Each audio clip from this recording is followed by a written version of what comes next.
하나님 말씀은 로마서 1장 17절입니다. 로마서 1장 17절입니다.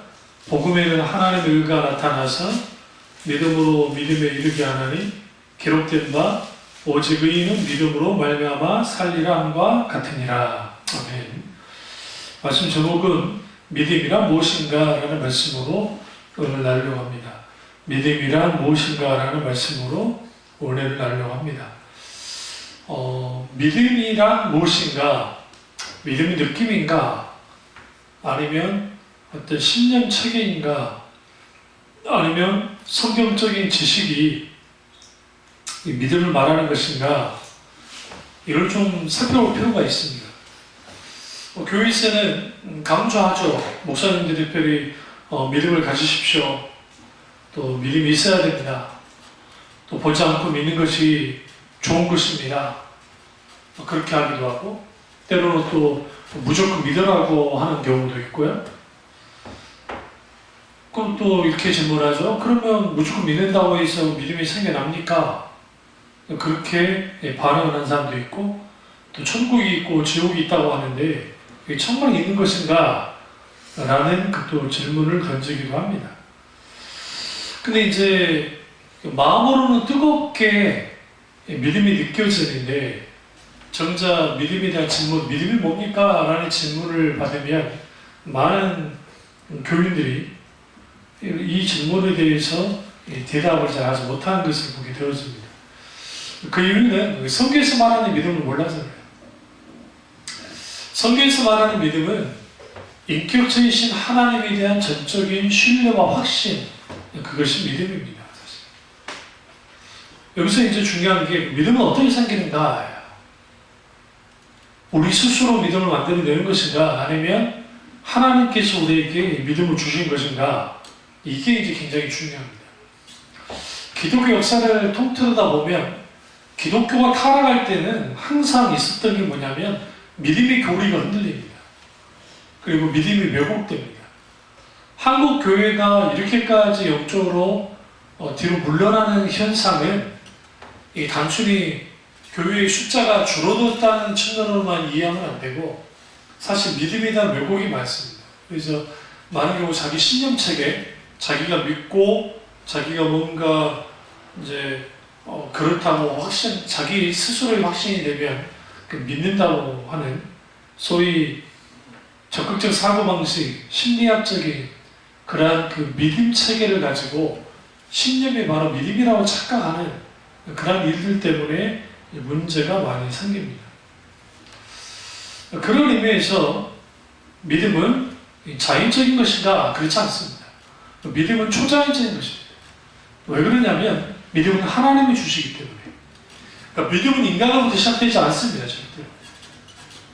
하나님의 신학적인 용어로 굳이 표현하면 선제적 은총이 필요해요.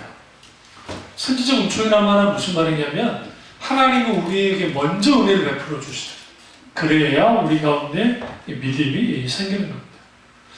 문제는 뭐냐면 믿음이 필요할 때 믿음이 사용되지 않는 거야. 지금 당장 믿음이 필요해요. 근데 그 믿음이 사용되어지지 않아요. 왜 그렇게 되어지느냐? 많은 경우에 우리가 믿음으로 산다고 하지만 그 믿음으로 살지 못한 경우가 많기 때문에. 왜냐하면 근심과 걱정과 염려 때문에, 때로는 의심 때문에, 인간적인 계산 때문에 우리 믿음이 작동되지 못합니다. 때로는 큰 문제에 맞닥뜨렸을 때 거기에 믿음이 전혀 작동하지 않는 그런 믿음의 실패가 빈번하게 우리의 삶 속에 일어나고 있고 다들 주일마다 교회에 와서 예배 드릴 때는 믿음이 좋은 사람 같지만 막상 삶이 현장으로 돌아가면 믿음은 전혀 찾아볼 수 없을 만큼 무너져버린 것들을 보게 되었습니다. 그래서 믿음은 하나님에 의해서 주어지는 선물입니다. 그런 의미에서 믿음은 선물이기 때문에 그 믿음은 우리로부터 주어진 게 아니라 하나님께로부터 주어졌습니다. 그리고 이 믿음으로 말미암아 부활을 얻습니다. 에베소서 2장 8장에 하나님의 선물을 믿음을 지칭하는 말로 보는 것이 합당하다는 만큼 잘 드러내고 있습니다. 그렇기 때문에 세상 사람들이 봤을 때의 믿음이라는 것은 말 그대로 어리석게 보일 수밖에 없어요.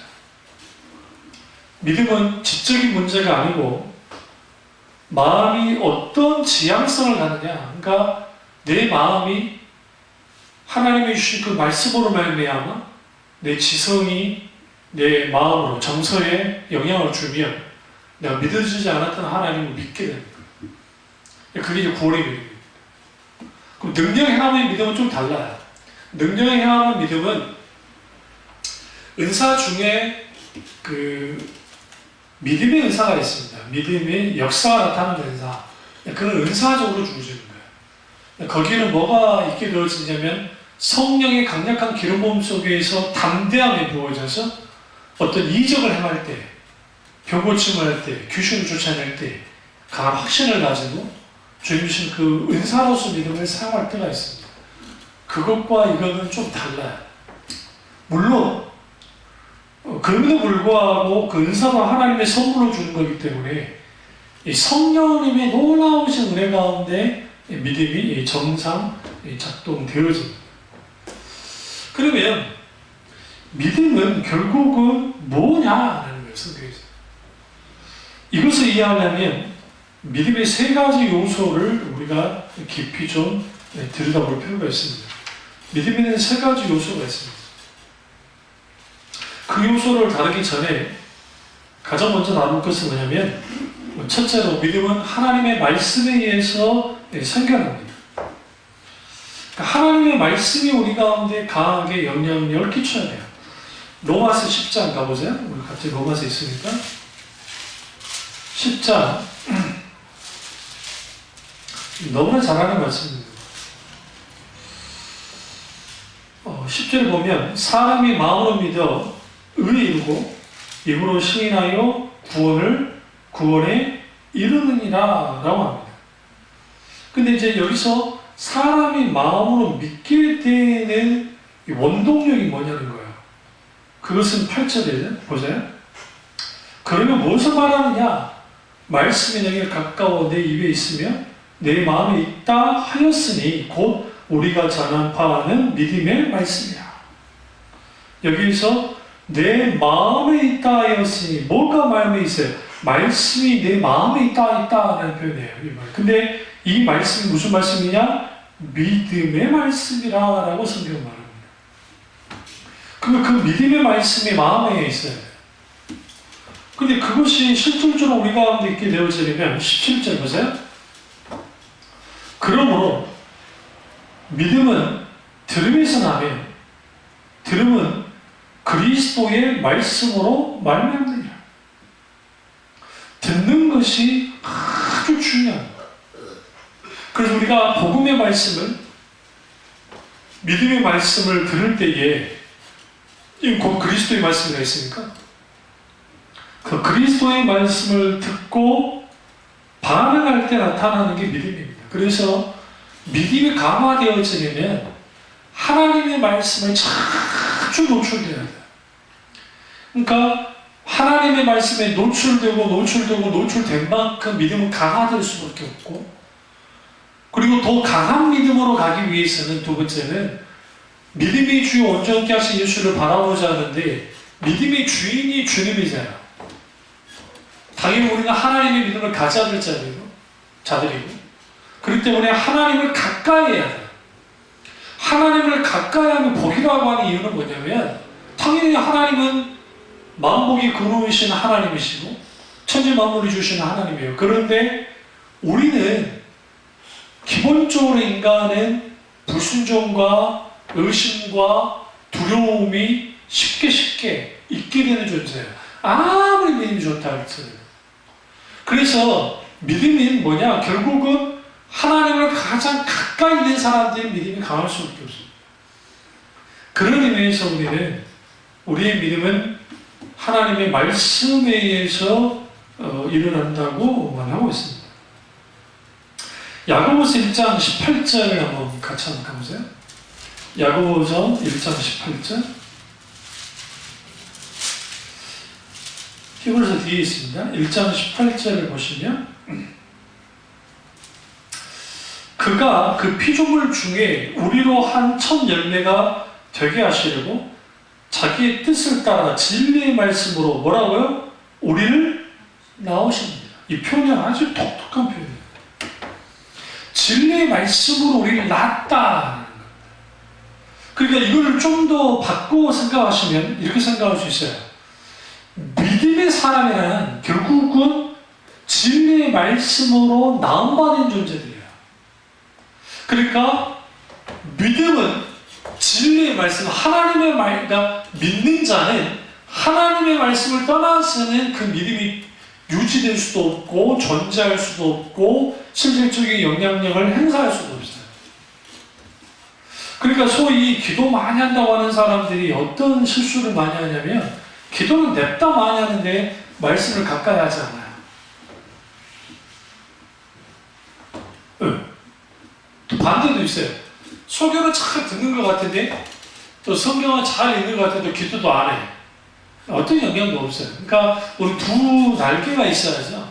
하나님의 말씀과 하나님의 기도라는 두 날개가 같이 가야 돼요. 말씀을 묵상한다 할 때는 성경을 읽다가 혹은 말씀을 이제 내가 묵상을 하다가 어떤 말씀이 되게 부딪혀지면 그 순간 기도로 나가야 돼요. 그게 묵상 기도예요, 사실. 메디테이션 프레이어라는 것은 단순히 내가 그냥 조용히 아무 말도 않고 가만히 있는 게 묵상 기도가 아니라 하나님의 말씀을 가지고 묵상으로 나가는 거예요. 그게 묵상 기도예요, 사실. 사실 기독교, 개혁교회의 예배 형태 속에서 묵도란 없어요. 묵도라는 게. 우리 주일날에 꼭 예배, 낮 예배 시간에, 11시 예배 시간에 묵도하심으로 예배를 드리겠습니다. 근데 그 묵도라는 표현이 이게 한국어하고 일본어만 있는 표현인데 이 묵도는 어디서 들어왔느냐? 신도이즘에서 들어왔어요. 신도이즘.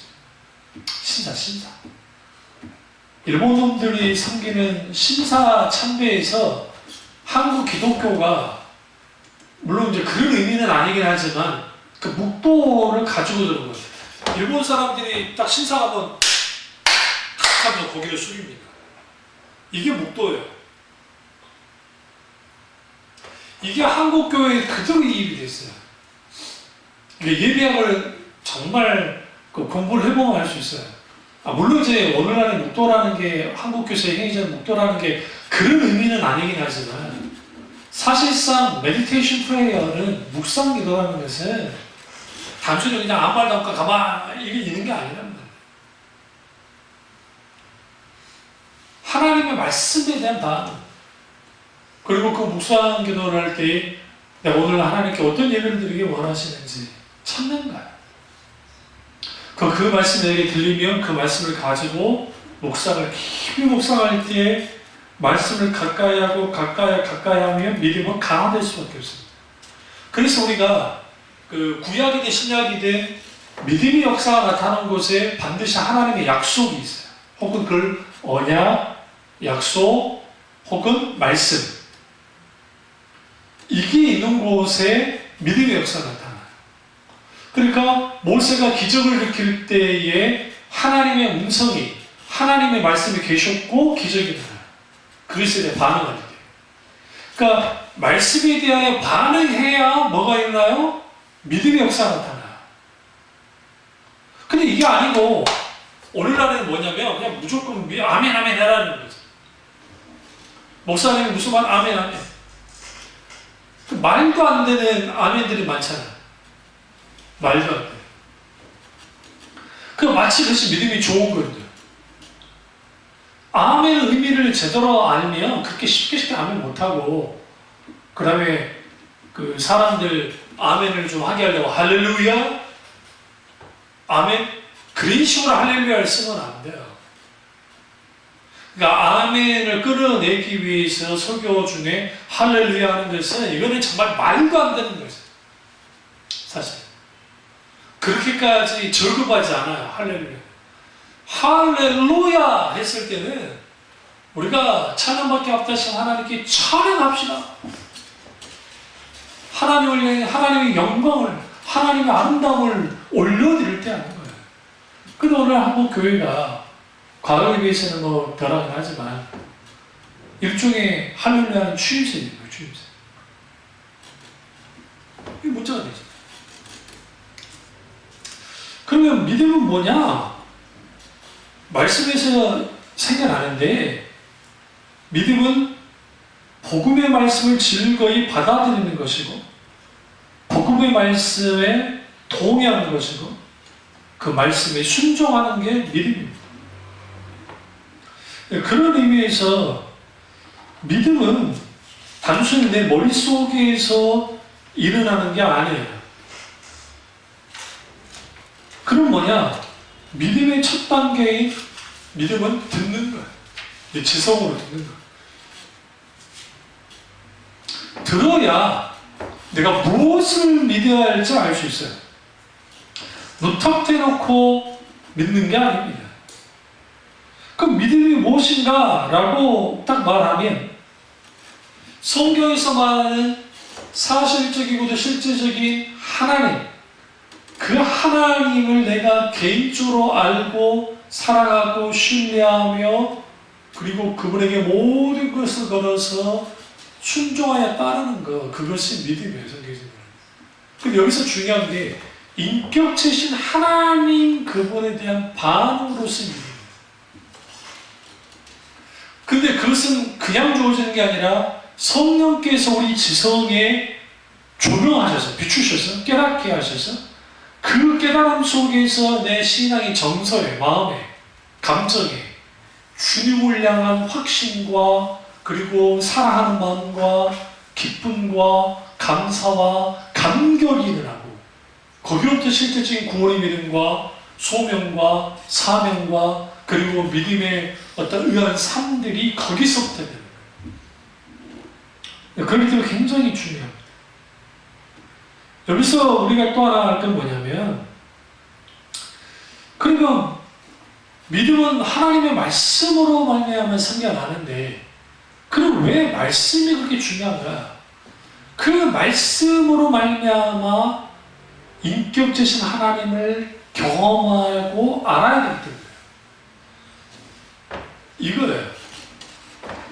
오순절 계통이나 과거 물론 좀 덜합니다만은 오순절이나 은사주의자들이 어떤 집회를 통해서 사람들에게 막 종교적 체험을 하도록 만듭니다. 그게 이제 정말 주님이 찾아와서 그럴 수도 있지만 환경과 분위기 그리고 일종의 테크닉, 종교적인 테크닉을 가지고 아주 분강사들이 올렸다, 그 다음에 웃겼다 막 만들어가지고 소위 말하는 종교적인 카타르시스, 황홀경에 빠지게 해서 마치 하나님 경험한 것처럼 만들 수 있어요.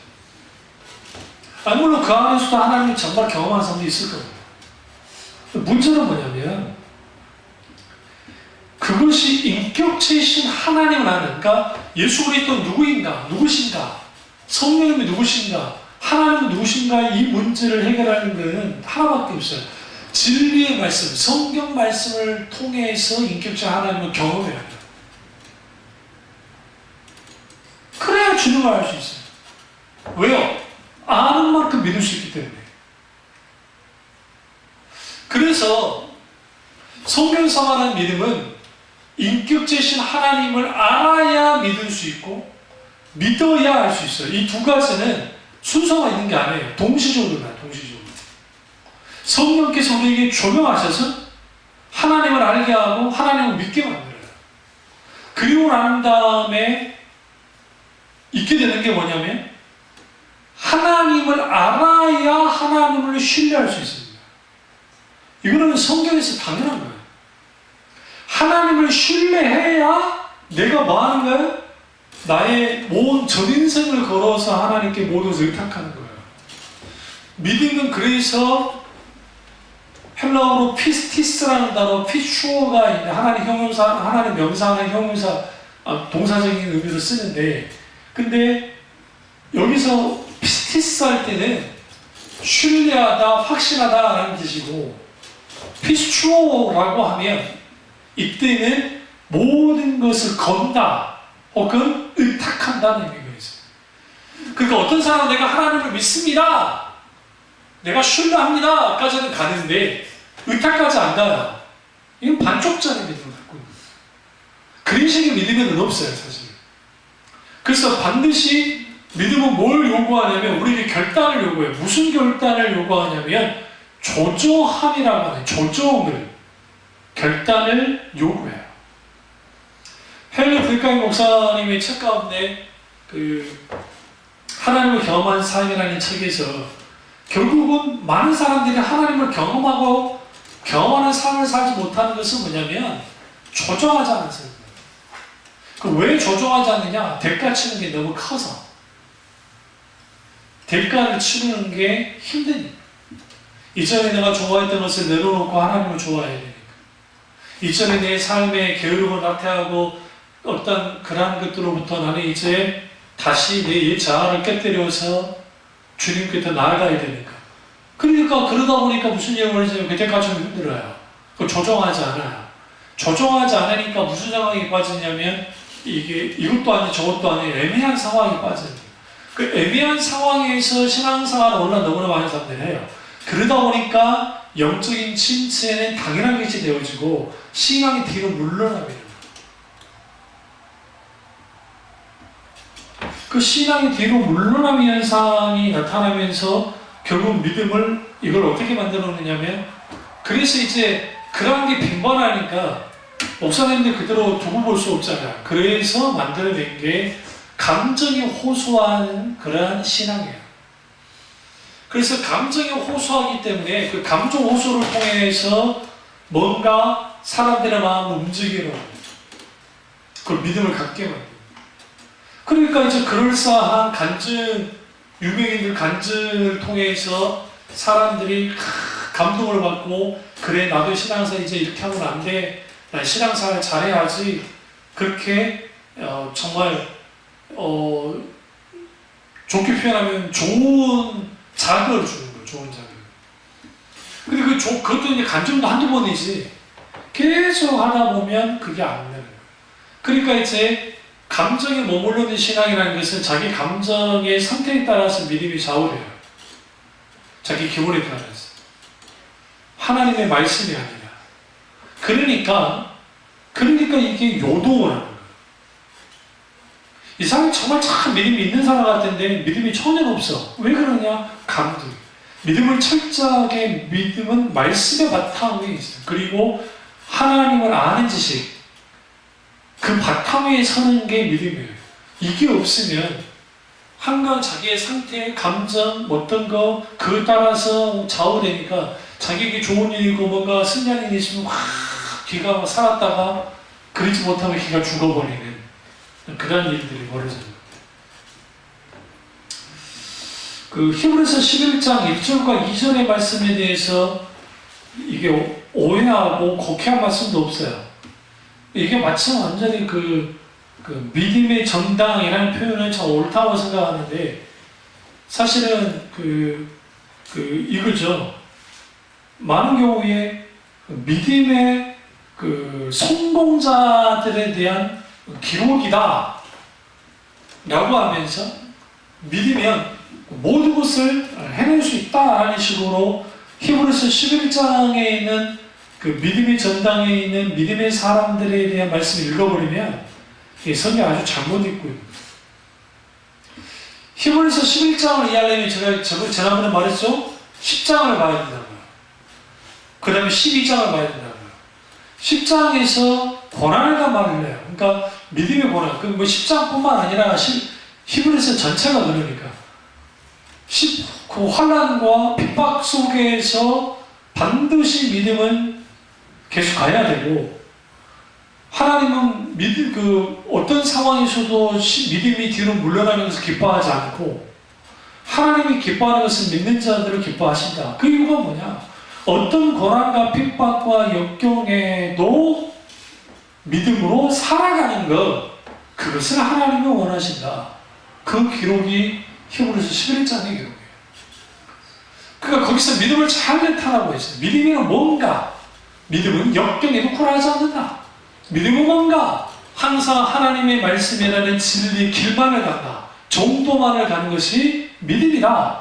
믿음은 뭔가? 믿음은 세상과 타협하지 않고 세상과 충돌하는 게 믿음이다. 믿음은 뭐냐? 나는 약하지만 주님은 강하심을 알기 때문에 그분이 저쪽으로 의탁하고 나아갈 때에 거기에 하나님이 때로는 나라를 이기기도 하고 때로는 땅의 권세와 땅의 권세를 짓밟을 만큼의 하나님의 놀라운 어떤 함께 하시는 역사가 나타나는 것이 믿음이다 라고 가르치고 있어요. 그리고 더 중요한 것은 히브리서 11장에서 그 믿음의 사람들의 공통적인 특징이 그들이 경험한 하나님을 알아요. 이게 굉장히 중요해요.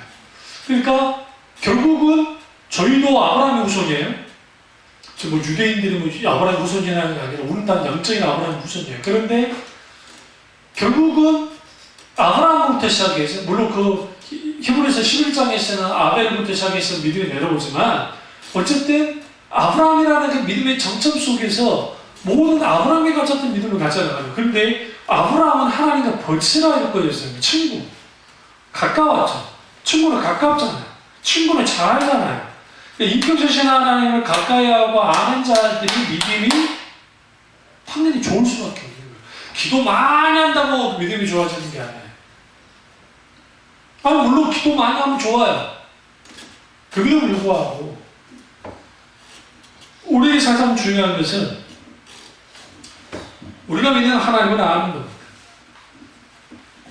그분을 알려면 그분을 가까이 해야 되고 그분을 알려면 친밀한 교제를 나눠야 돼요. 그리고 여기서 또 하나 명시가 적혀 있으면 뭐냐면 믿음을 강화시키는 것은 그러면 어떻게 강화시키는 건가? 강하게 하는 것인가? 그것은 하나님 은혜에 달려있어요. 그러니까 하나님 은혜에 달려있는데 여기서 중요한 게 하나님이 우리에게 주신 은혜의 수단들이에요.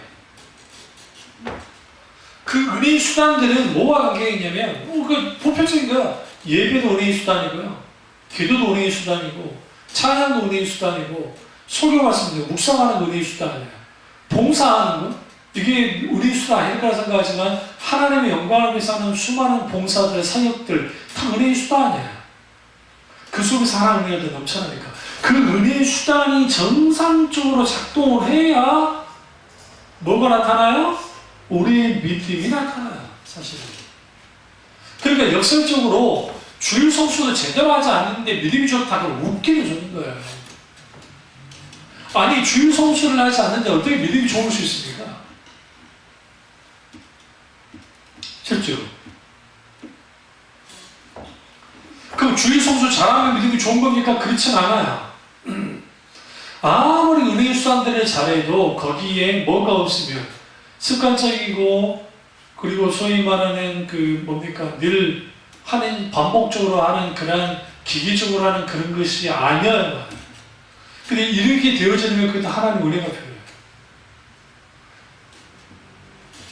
오늘 아침에 말씀을 묵상하고 그 설교 2편을 준비하면서 이번 컨퍼런스를 향한 하나님 말씀을 선제적으로 주시면서 아마 다음 주에 이제 설교가 나가고 그 다음에 컨퍼런스 때 본격적으로 설교를 하겠습니다만은 그 영적인 어두운 밤에서 빨리 벗어나려면 영적인 어두운 밤에 빨리 벗어나야 돼요. 그럼 벗어나려면 빛이 필요하잖아요. 그럼 우리 그 빛이 외부로부터 나와야 돼요. 그 빛이 누구예요? 주님이시죠. 하나님이시잖아요. 그 하나님의 빛을 우리에게 비춰줘야 되는데 그 동시에 비춘다고 해서 내가 그냥 자동적으로 회복되느냐 그렇지 않아요. 우리 그 빛을 따라가야 돼요. 이 빛을 따라가려면 반드시 우리에게 뭐가 필요하냐? 영적 침체로부터 회복이 돼야 돼요. 신앙이 뒤로 물러나는 상태를 깨어보셔야 돼요. 그래야 벗어날 수 있어요. 그러니까 오늘날 너무나 많은 경우에 우리는 어떤 착각을 하냐면 소위 큰 교회라고 그러지는 교회를 다니면 그럼 다 영적으로 충만합니까? 그런 교회일수록 어디에 달 빠질 수 있냐면 자칫 잘못하면 그 분위기, 익숙한 분위기 속에서 있으면 거기에 빠질 수 있어요. 수많은 프로그램과 뭐가 있어도 인간은요 작은 교회든 뭐 큰 교회든 상관없어요. 모든 인간은 경건히 연습이라고 하는 그리고 하나님의 은혜에 지속적인 은혜한 삶을 살지 못하면 인간은 기본적으로 뭐 하게 되느냐? 쉽게 거기에 식상하게 돼요.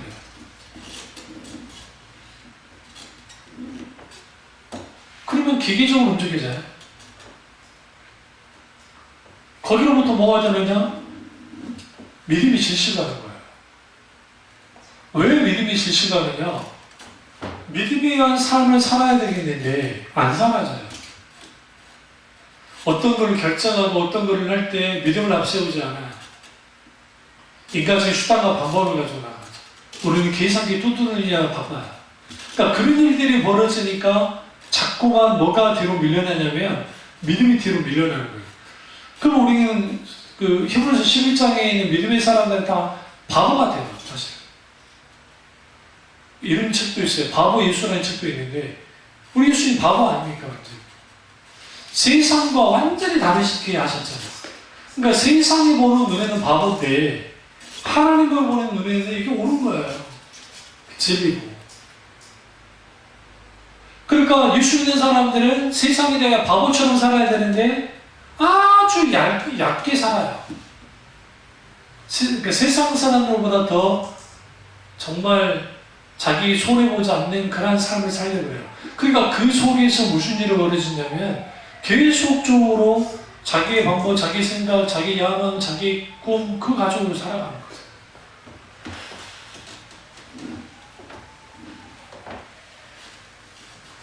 거예요. 그런 의미에서 우리가 굉장히 우리의 믿음이 반드시 믿음이 어떻게 믿음이 뭔지 분명하게 알 필요가 있습니다. 그래서 성경상의 믿음은 인격적이신 하나님, 그러니까 인격처럼 믿는 거예요. 어떤 뭐에 관해서 믿는 게 아니에요. 주님이 천지 만물을 창조한 것을 믿었다. 그것이 믿음이다. 당연해요. 그걸 믿는 거 분명히 중요해요. 그러나 사실 우리가 믿는 것이 그 모든 것을 이루신 인격이신 하나님을 믿는 거예요.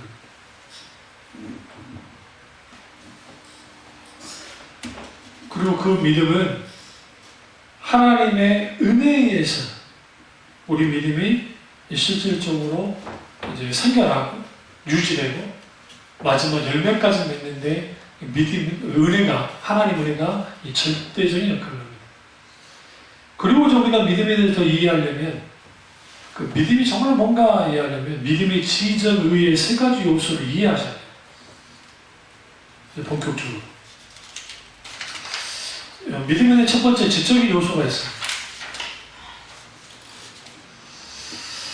이거는 뭐와 관계냐? 하나님의 말씀과 관계가 있어요. 그러니까 하나님의 말씀을 아는 것이 아주 중요해요. 성경을 아는 게.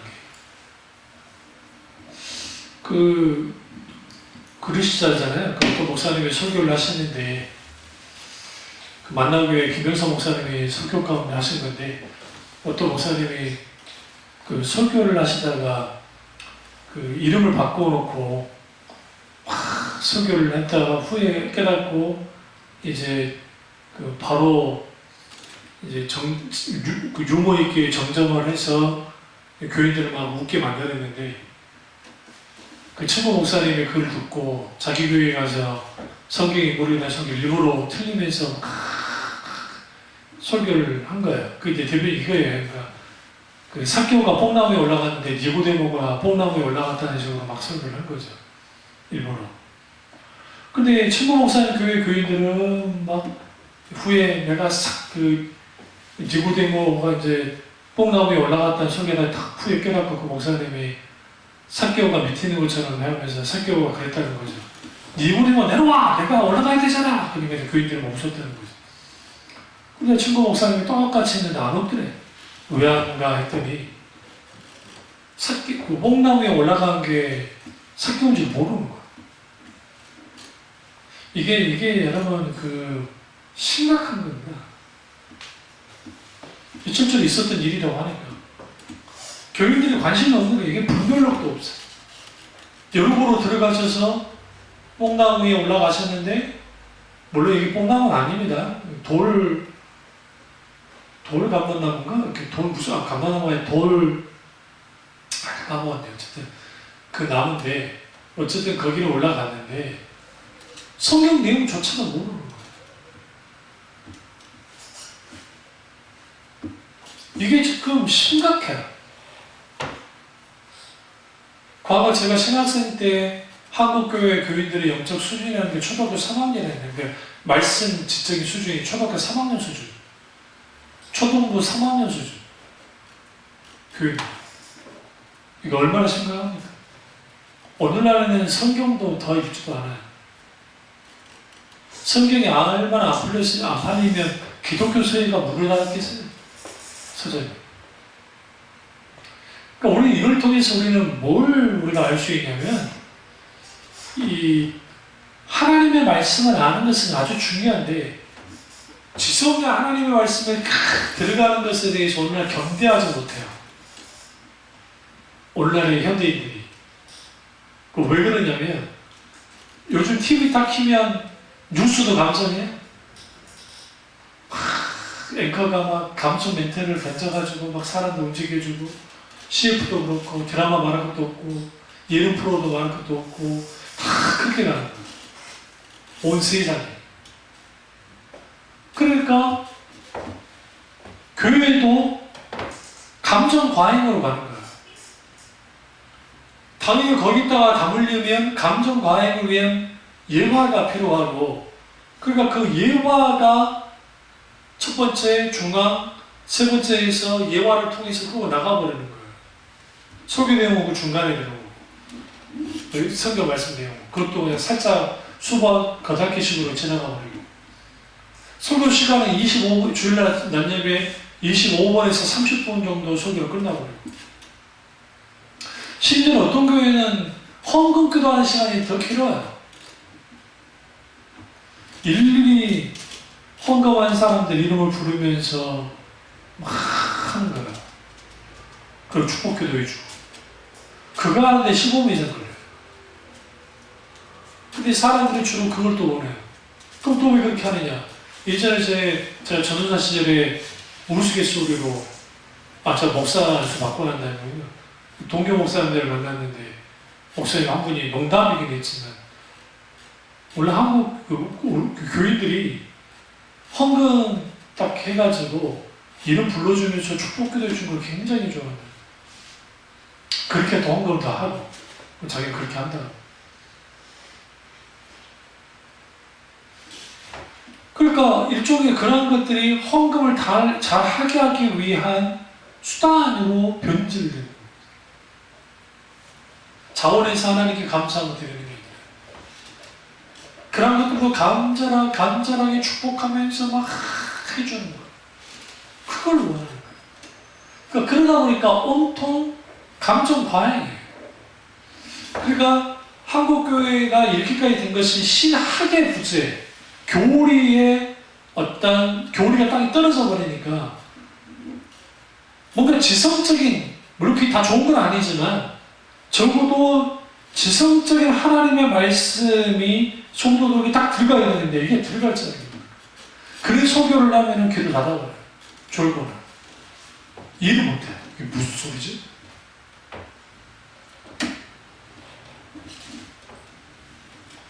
제가 신학을 할 때, 그래서 실제 신학 교수님들이, 설교학 교수님들이 했던 말이, 설교는 무조건 쉬워야 된다. 물론 그 말에는 일리가 있는 게, 설교가 어려우면 못 알아듣게 그럴 수는 있어요. 근데 이제 중요한 건 뭐냐면, 뭘 놓치냐면, 거기 테크닉만 가르쳤지, 미안한 말인데, 테크닉만 가르쳐줬어, 우리 여기. 테크닉만 가르쳤지, 사실 거기에 뭘 담아야 되는 거예요.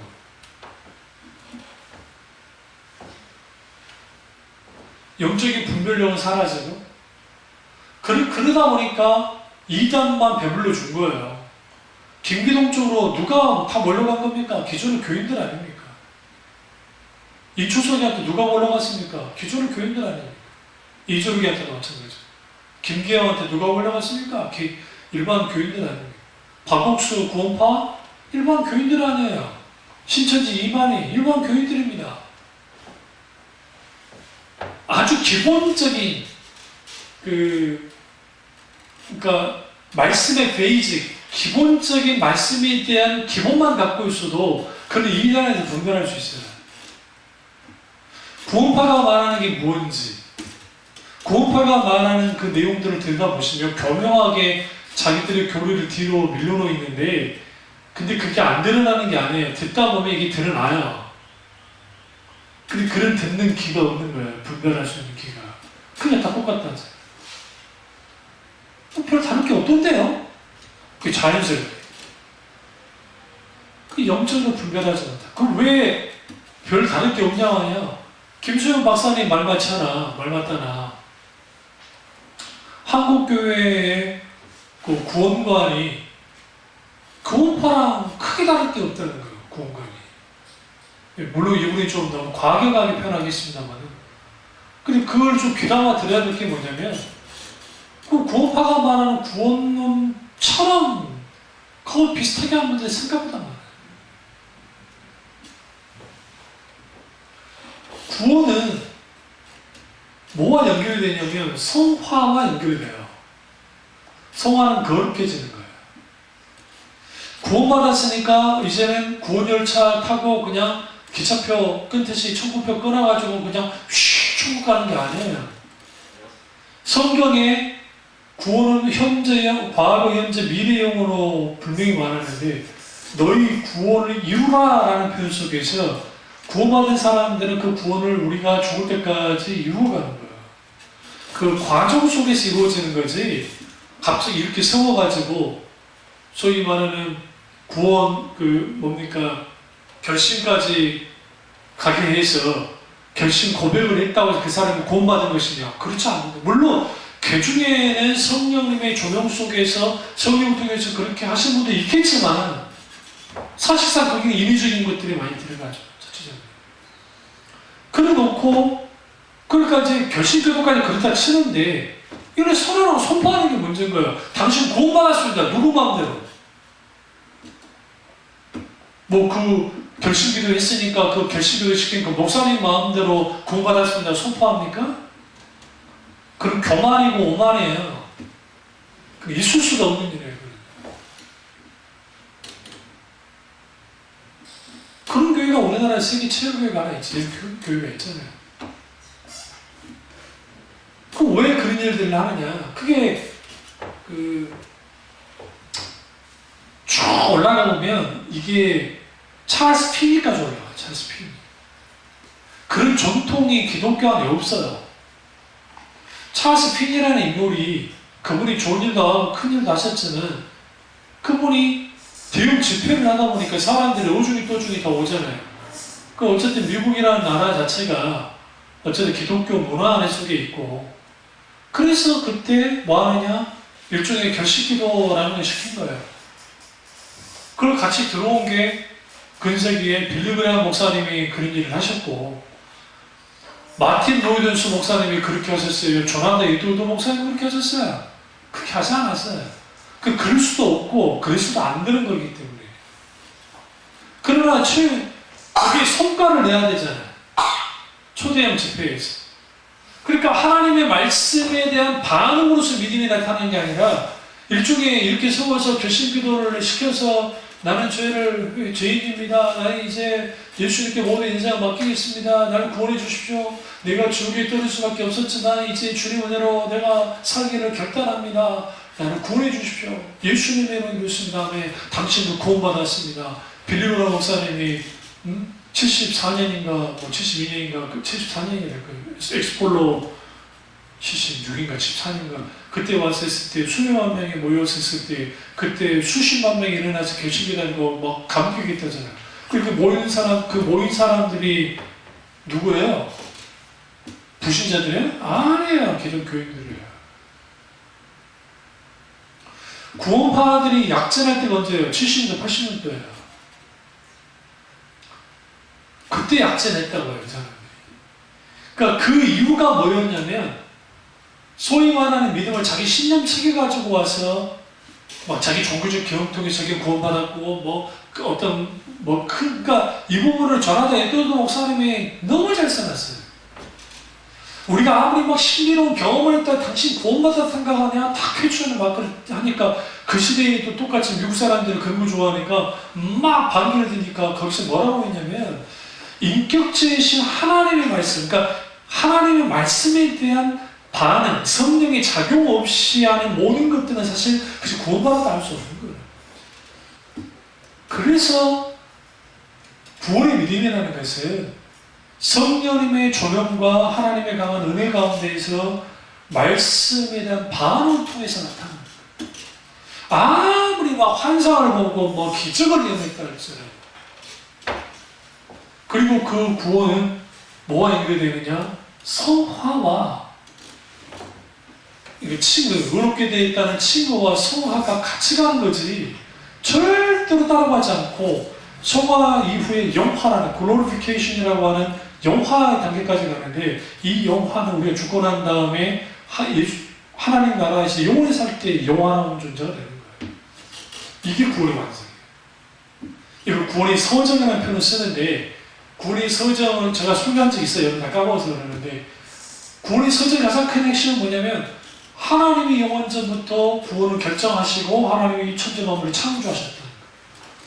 창조와 구원이 뭐가 상관이 있을까? 있어요. 그러니까 왜 예수님만이 구원자냐? 예수님이 창조하셨기 때문이에요. 요한복음 1장에 태초에 말씀이 계시니라, 이 말씀 하나님과 함께 계셨고 이 말씀으로 말미암아 뭐가 창조됐다 했어요? 만물이 창조됐다 했다. 그 말씀 누구예요? 예수님이에요. 로고스 대신 예수님, 말씀 대신 예수님. 예수님이 창조하시기 때문에 결국 구원은 예수님을 통하지 않고서는 구원이 없는 거예요. 이슬람이 자칭 지들이 하나님을 믿는다고 하지만, 성경에서 말하는 하나님 믿는다고 하지만, 그는 뭐 하나님과 관계없어요. 이름만 도용한 거고. 지금 현재 있는 그 유대교 같은 경우에도 그들이 뭐 전통상 한다고 하지만, 성경에서 말하는 하나님 말씀을 하나님의 신명체를 가져나갔을지 모르지만, 그들이 정말 성경에서 말하는 하나님 믿는 것이냐? 그렇진 않아요. 정말 그들이 하나님을 믿었다고 한다면 예수님을 믿을 수밖에 없어요. 구약의 모세, 엘리야, 다윗, 모든 선지자들과 역대 하나님의 구약인 모든 사람들은 누구를 믿었어요? 오실 메시아. 오실 메시아신 예수님을 믿었다고요. 그걸 간과하면 안 돼요. 그들은 기다렸어요. 이 기다림은 언제부터 시작되느냐? 아담과 하와예요. 아담과 하와가 타락하고 난 다음에 주님이 가죽옷을 입히시고, 그리고 뱀의 머리를 밟는 여자의 후손에 대한 주님이 뭐하세요? 말씀을 하세요. 그 여자의 후손이 온다고 할 때, 이게 이 창세기 3장 가보세요. 15절인가 16절에 보시면, 이게 이제 원시복음이라는 표현을 쓰는데, 이미 아담과 하와를 향해서도 15절에 그 여자의 후손이 너를 상하할 것이요 너는 그의 발꿈치를 상하할 것이니라 하시고, 여기서 말하는 이 여자의 후손, 이게 이분이 메시아예요. 아직 계시가 이제 살짝 비춰진 거긴 하지만 이미 아담과 하와에게도 오신 메시아, 여자의 후손으로서의 구원자 예수님이 이미 계시됐다고요. 그러니까 구약의 사람들도 당연히 예수님을 믿어야 구원을 받는 거예요. 다만 계시가 확실해지지 않았기 때문에 그들이 잘 모르고 있을지는 있지만, 적어도 여자의 후손, 그리고 메시아, 한마시아, 이 메시아는 다니엘서에서 갑자기 나타난 게 아니에요. 그러니까 다니엘서에 한마시아라는 단어가 나오긴 하지만, 메시아라는 단어가, 그러나 그 이미 나와 같은 선지자가 와야 된다고 하는 모세를 통한 말씀, 그리고 아브라함이 성경에 보시면 내 죽게 대하여 말한다 하면서 다윗이 그 인용하는 걸 통해서 그 사도 바울이 그 신앙에서 하면서 아브라함이 예수 그리스도를 만난다고요. 그 대표적인 게 누구예요? 멜기세덱이에요. 멜기세덱이 대제사장이죠. 영원한 대제사장. 그걸 통해서 구원을 얻는, 그러니까 구약이든 신약이든 예수를 통해서만 구원을 받아요. 근데 이 믿음이 생기려면 지속적으로 창세부터 계시록까지 하나님 말씀 어떻게 흘러가는지, 구원의 서정부터 시작해서 어떻게 구속사 흘러가고 어떻게 언약이 가고 어떻게 하나님의 경륜이. 그러니까 시간으로 봤을 때는 하나님의 시간, 카이로스라고 하는 하나님의 시간이 있고, 그리고 땅으로는 에레치, 땅으로는 언약이 있고, 하나님의 언약이 있는 거죠. 이건 이제 장소적인 의미고, 카이로스는 말 그대로 하나님의 시간, 그러니까 시간이고, 장소로서는 언약이 있고, 그리고 하나님의 실질적인 주권, 절대 주권, 하나님의 주권이 있어요. 그 주권 속에서 모든 구원이 일어나고, 하나님의 주권 가운데 은혜가 있고, 하나님의 주권 가운데 병고치는 역사가 나타나고, 하나님의 주권 가운데 역사가 나타나는 거예요. 그래서 우리가 지성적으로, 이건 IQ와 상관도 없고 많이 배운 거와 상관도 없고, 저보다 하나님의 말씀에 대한 깊어야 돼요. 그래서 브리스길라와 아굴라가 사도 바울의 제자인데 평신도야. 이 사람은 자기들이 직업을 갖고 있던 사람들이었단 말이에요. 근데 그 브리스길라와 아굴라가 아볼로를 만나고 난 다음에 어떻게 합니까? 아볼로를 가르쳤다고. 이게 굉장히 중요한 거예요. 브리스길라와 아굴라가 무슨 영적인 지도자도 아니고, 그렇다고 무슨 오늘날의 신앙을 한 부교육자 그거 아니고, 평신대인데도 불구하고 성경을 보시면 아볼로에게 구약부터 시작해서 신약에 이르기까지 예수 그리스도가 왜 메시아인지에 대해서 쭉 설명을 해주니까, 아볼로는 구약의 박사니까 율법 학사였기 때문에 그 말씀을 듣고 그가 거기서 뭐합니까? 그리스도의 제자가 되는 겁니다. 그 전에는 세례요한의 제자였잖아요. 적어도 구원받은 하나님의 자녀는 믿지 않는 자를 만났을 때, 아니면 어떤 대화를 나눌 때에 복음을 샥 제시할 수 있어요. 선명하게 알아요. 그래야 실질적으로 그 사람이 믿음이 있는 사람인지, 믿음이 뭡니까? 믿음이 뭐예요? 그냥 믿는 거야. 성경의 내용을 믿는 게 믿음이야. 성경은 그걸 믿음이라 말하지 않아요. 성경에 말하는 믿음을 믿는 것은 누구도 믿었어요? 당연히 귀신도 믿었다고요. 우리 한번 보실래요? 야고보서 편집에. 그 야고보서에도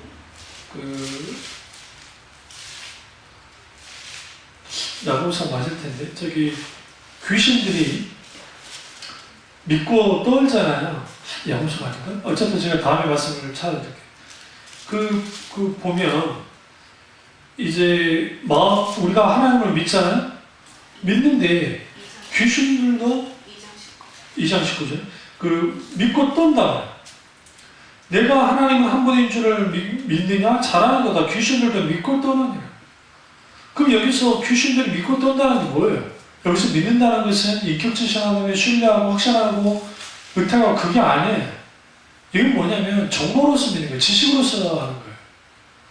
그러니까 내가 성경의 내용을 믿습니다. 성경 내용 믿습니다. 그게 중요하긴 해요. 그런데 그것이 믿음을 말하는 건 아니에요. 그럼 성경에서 하는 믿음은 뭐냐?